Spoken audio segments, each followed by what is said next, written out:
Hi folks, I hope you are okay. We're just doing a short video and about Candace Owens and controversial videos about Charlie Kirk. So we'll just listen to a little With bit. no introduction, there's a lot that I would like to speak with you guys about. Can't wait to hear your feedback. A lot of lies that are being put out there, narratives that I would say are half truths or just misrepresentations entirely. And I don't really see the reason for that. First and foremost, to let you know, last week was not a dream. Charlie Kirk, my friend, is dead. And he was publicly executed. I want to make that clear. Charlie Kirk was publicly executed before the world. And as we are all searching for answers, the ones that are being supplied to us are not making a lot of sense. And some people, I would say, are speaking too much, are speaking on behalf of other people. I don't like it. I will say something that I think brought the world a lot of relief, also, sadness. We were grieving with her, was when his wife, Mrs. Erica Kirk, addressed not just the nation, but the entire world. Her words were very powerful. And we just have Notice she's speaking about Erica, and I've never met Erica, but my heart bleeds for that lady. Absolutely bleeds. But if you listen to Candice, she doesn't seem really too close to that lady, and she's probably met her many times. a very brief portion of her remarks, which you should pursue in their entirety. But here she is. If So you thought we've seen that.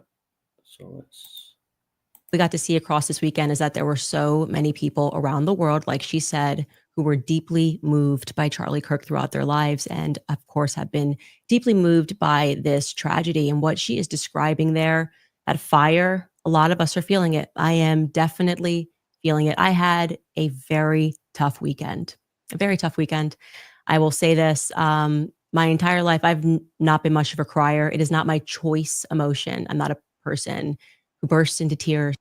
I don't feel convinced about what she's saying. It seems to be a bit too selfish for me. And some people are like, I just needed time alone.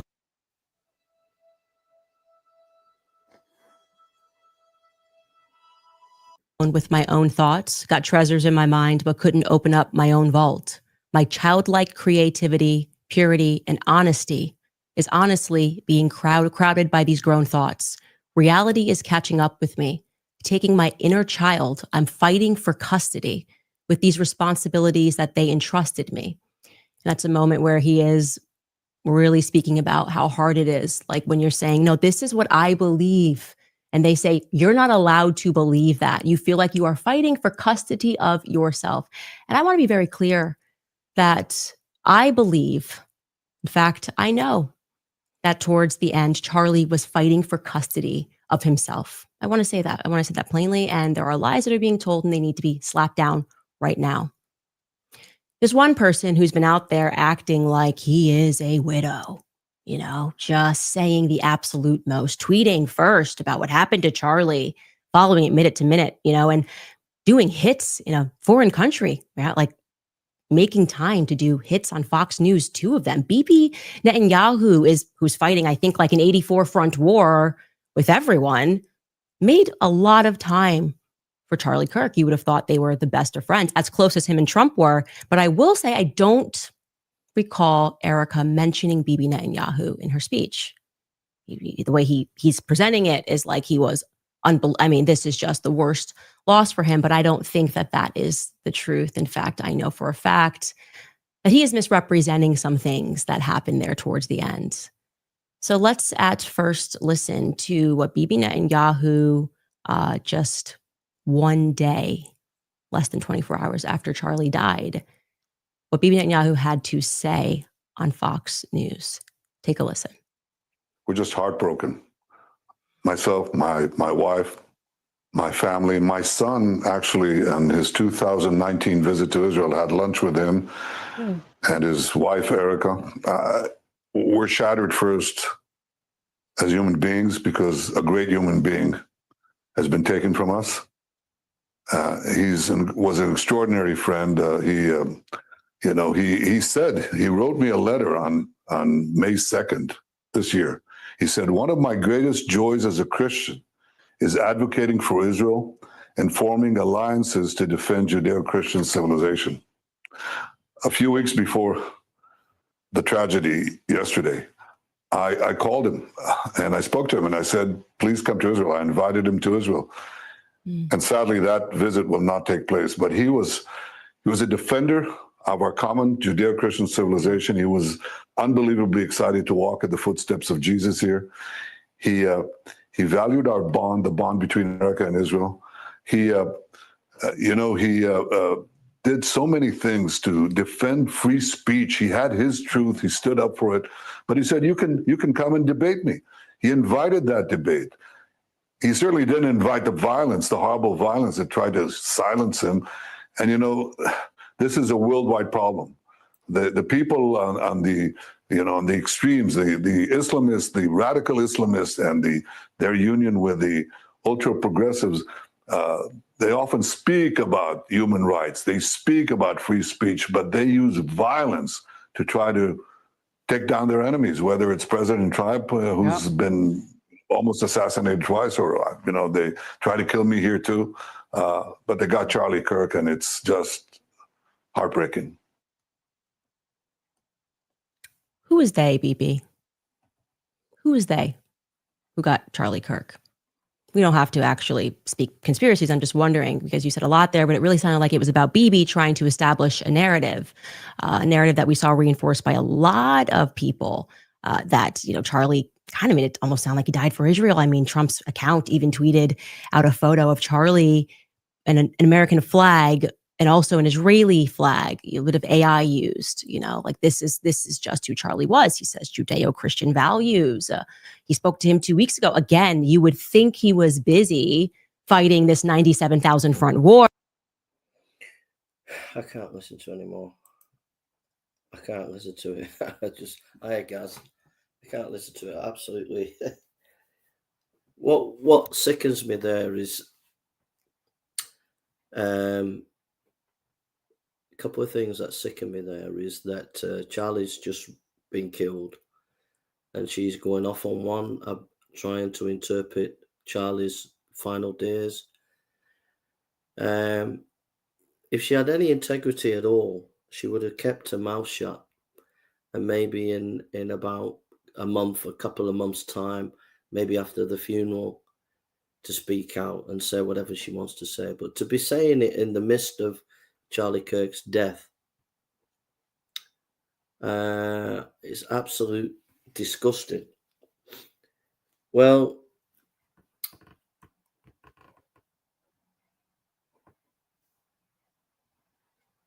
I'll show you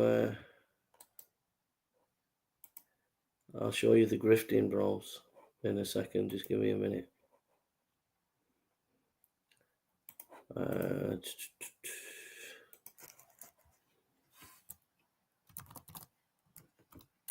Just give me a second.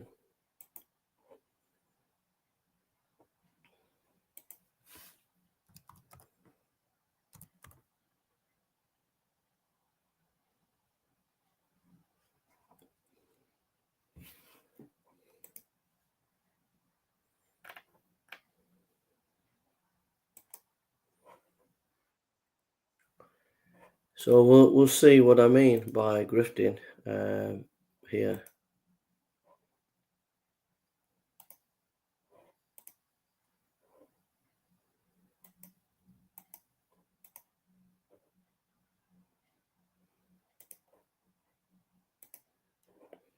$7 ebook in 2 minutes using AI. Watch how I did it so you can do it too. Here I am in Designer, and the first thing you'll notice is this clean, user-friendly interface. Now watch closely. I'm clicking Create New Project and selecting Word Genie. This is a 30-year-old guy. Fine.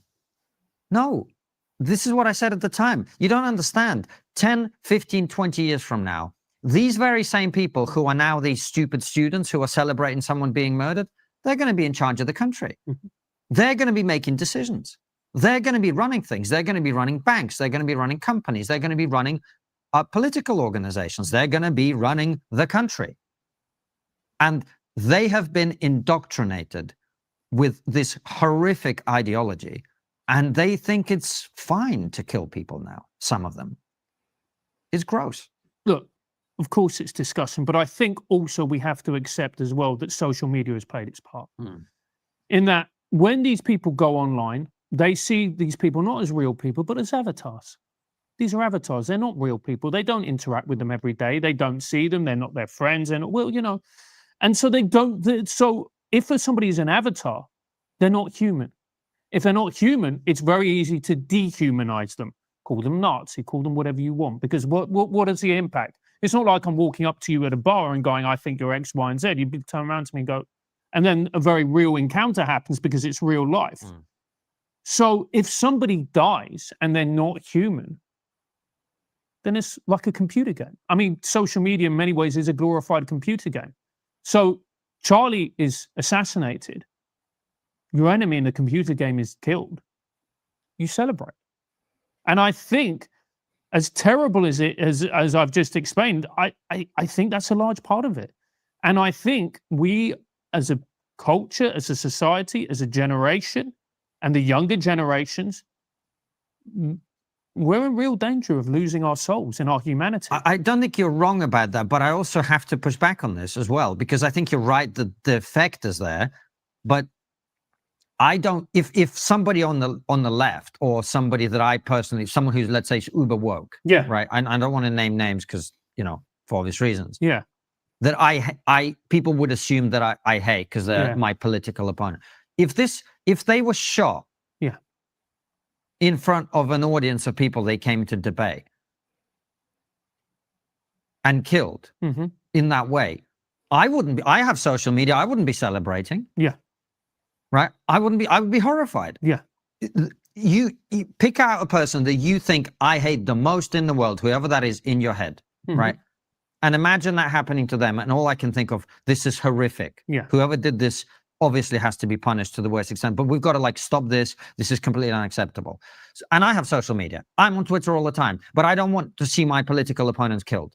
So what I'm saying is, we can blame social media all we want, but there's something else going on here. Yeah.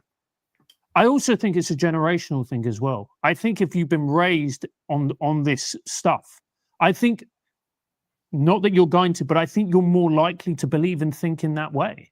I genuinely do. I think one of the things that we're very lucky is that we remember a time before social media. We remember a time before all this stuff happened. So because you remember a time before it happened, you have a deeper connection and rooting with reality.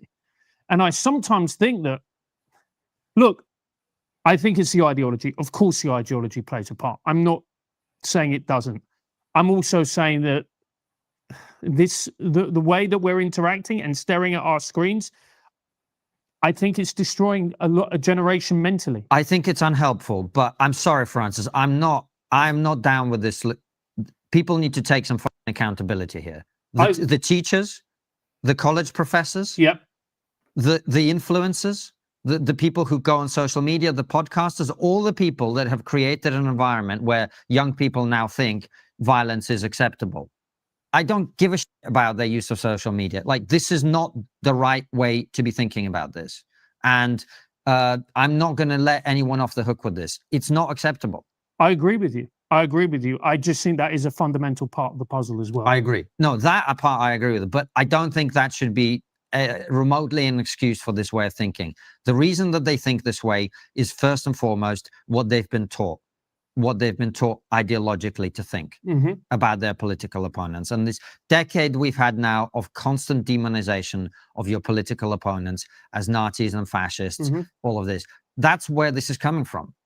That's where this is coming from. Social media, of course, you're right. But the thing with social media is social media amplifies everything. Yeah. If you put good stuff out, that also gets amplified by social media. Look, my Instagram feed is, because of what I'm following on there, is just people talking about parenting in a funny way and whatever. My point is, good messages also get amplified, right? So at the end of the day, it's about people who are putting out the messages. Yes. They're the ones responsible. Agreed. And they need to take responsibility for that. Absolutely, 100%. Because I think, and I see a lot of these people, I go, do you actually, genuinely, do you actually think about the impact this is having? Or are you just thinking in a purely monetary, very, very functional business? Oh, this clip did X, this clip did Y, this got X amount of followers, this got Y amount of engagement. Is that how you think about it? Or are you actually thinking to yourself, this is having a very real world impact? If you've been following the immigration debate, you'll know how different the headlines can look depending on where you get your news. We use ground news. Especially now, look, you can, social media, YouTube, etc. They're new mediums, they're new technologies. They fell into the hands of a lot of people who were not prepared to deal with that level of influence and power. And so perhaps there's some understanding to be had for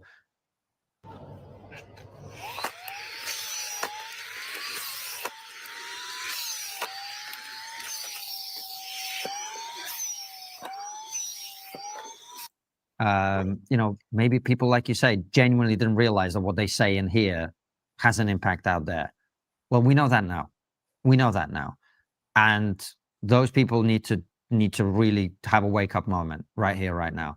But if we're going to talk about people monetizing this tragedy, I mean, what we've seen in the...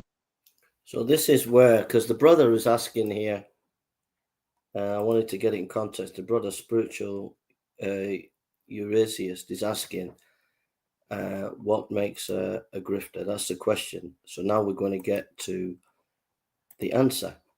All right, we're going to get to the answer. So here's the answer. The last few days on the right, I think I'm probably as horrified by that as I am by the celebrations of Charlie Kirk's assassination. I mean, there are people who are literally going, oh, let me tell you how Israel killed him. We know this guy who killed him from the text messages, from the messages on the ammunition, which were all anti-fascist, quote unquote, all of this. This was like a trans ally guy who was in a relationship with a trans person who thought Charlie Kirk was too hateful, clearly a leftist, a crazy leftist guy. There's now people going, oh, I've got text messages that insinuate that Charlie Kirk was under pressure to support Israel. Tune into my live stream. I'm just going, you have lost your humanity if you ever had it. And that again just shows you just, and the thing that I find that I struggle to understand is I go, how much of this is just sheer naked greed in all senses of the word? And how much of this is ideological? How much of this is Israel is behind everything bad that's happening in the world, whether it's Epstein or the assassination of Charlie Kirk? And how much of this is just you going? It's hard to know. It's hard to know. But I just think you said it before we started. It's like, I think the Douglas Murray quote. Yeah. A flare has gone up and now we know where everybody is. And we saw the people, very few people, but influential people, who before we even knew anything, started to try and make it about Israel or other things. And you're just going, you're not a serious person. No. And that's why I don't even want to name names. I've written stuff about, you know, the woke riot and the Candace Owens and whatever. I'm not even interested now. It's time to give all these people the Alex Jones treatment, which is just, look, you've got your audience and you say whatever you want and that audience will be big, but no one serious is going to take you seriously anymore because you're just discrediting yourself. Yeah. And I think... I'm just going...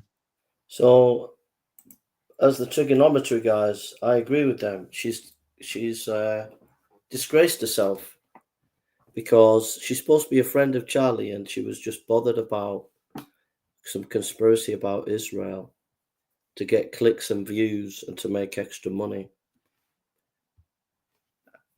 And if she had any wisdom at all, she would have kept quiet and then spoke up maybe a few months after the funeral. But to be doing it just soon after he's just been assassinated, it's despicable. It's absolutely despicable, and that's why I've done the video, really, just to say that there's some people who you think are on the right, but actually they are people that are just not genuine, you know. Of Charlie Kirk's assassination. I mean, there are people who are literally going, oh, let me tell you how Israel killed them. We know this guy who killed them from the text messages, from the messages on the ammunition, which were all anti-fascist, quote unquote, all of this. This was like a trans ally guy who was in a relationship with a trans person who thought Charlie Kirk was too hateful, clearly a leftist, a crazy leftist guy. There's now people going, well, I've got text messages that insinuate that Charlie Kirk was under pressure to support Israel. Tune into my live stream. I'm just going, you have lost your humanity if you ever had it. And that again just shows you just and the thing that I find that I struggle to understand is I go, how much of this is just sheer naked greed in all senses of the word? And how much of this is ideological? How much of this is Israel is behind everything bad that's happening in the world, whether it's Epstein or the assassination of Charlie Kirk? And how much of this is just you going? It's hard to know. It's hard to know. But I just think you said it before we started. It's like, I think the Douglas Murray quote. Yeah. A flare has gone up and now we know where everybody is. And we saw the people, very few people, but influential people, who before we even knew anything, started to try and make it about Israel or other things. And you're just going, you're not a serious person. No. And that's why I don't even want to name names. I've written stuff about, the woke riot and the Candace Owens and whatever. I'm not even interested now. It's time to give all these people the Alex Jones treatment, which is just, look, you've got your audience and you say whatever you want and that audience will be big, but no one serious is going to take you seriously anymore because you're just discrediting yourself. Yeah. And I think when you see those people, you actually go, if you haven't understood who they actually are, if you've thought, they've said sensible things about BLM or, the riots or whatever it may be. No, the mask is well and truly slipped. And you see the grotesque underneath. And then you have to, and now it is your job as an adult to make the decision. Do you continue to follow? Do you continue to engage? Do you continue to amplify this person? Or do you look? I agree with the guys. I just think what Candace Owens did and some others that were like her, who we didn't know what was happening about the death of Charlie Kirk. We didn't know the full details. And then she comes on and she starts giving conspiracies about Israel. That's for clicks, it's for views, and it's to make money. And also Tucker Carlson. I mean, I used to love Tucker Carlson, but my respect for him has gone down really, really, really, really, really down. When someone's died and you're supposed to be their friend, you got to think of the family. You hold back. You wait till all the facts come out. And then you can start saying stuff months later. But actually, within a few days of his death, start going on about conspiracy theories just to make your YouTube channel more relevant and to bring in the money. It's just, I just find it disgusting, really. So anyhow, guys, God bless you and anybody else who's come. So take care now and God bless you.